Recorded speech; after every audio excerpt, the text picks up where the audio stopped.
Hello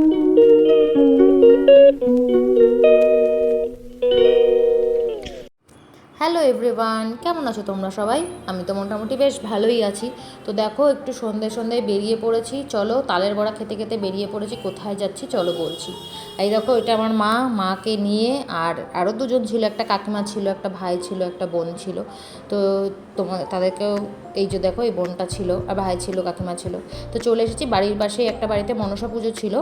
তো ওইখানে এসছিলাম পুজোর ওখানে প্রসাদ নিতে। তো দেখো ঠাকুরটা কি সুন্দর দেখতে না। এখানে মানে এই কাকিমাদের বাড়িতে আগাগোড়াই মনসা পুজো হয়। আর মনসা ঠাকুরকে তো দুধ কলা দিতেই হয়। আর তারপরে একটু পেটটা ভরা ছিল বলে অল্প করেই ফল প্রসাদ নিয়েছিলাম।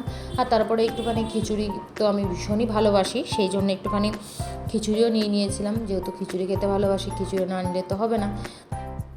তো তাই জন্য একটু বসে পড়েছিলাম। আর খিচুড়ি প্রসাদ খেতে আমি ভীষণই ভালোবাসি, জানো তো। তোমরা কে কে ভালোবাসো আমায় কিন্তু অবশ্যই কমেন্ট করে জানিও। আর আমি অল্প অল্পই দিতে বলছিলাম, কারণ আমার একদম পেটটা ভরা ছিল, সেই জন্য। আর একটা এই যে কী বলে, এটা তেজপাতা পড়েছে, সেটা দিয়ে কি সুন্দর খিচুড়িটাকে ছড়িয়ে দিচ্ছি, যাতে গরমটা চলে যায়, ঠান্ডা হয়ে যায়, সহজেই যেন খেয়ে নিতে পারি।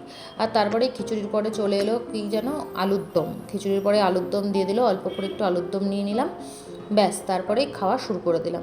তো খেয়ে দিয়ে নিয়ে একটুখানি বসেছিলাম, বসার পরে তারপরে বাড়ি চলে এলাম। আর এই যে দেখো, এই যে এই বোনটাও ছিল আমার সাথে, এর নাম হচ্ছে দিশা। তো ভালো লাগলে লাইক করুন, শেয়ার করে দিও, টাটা।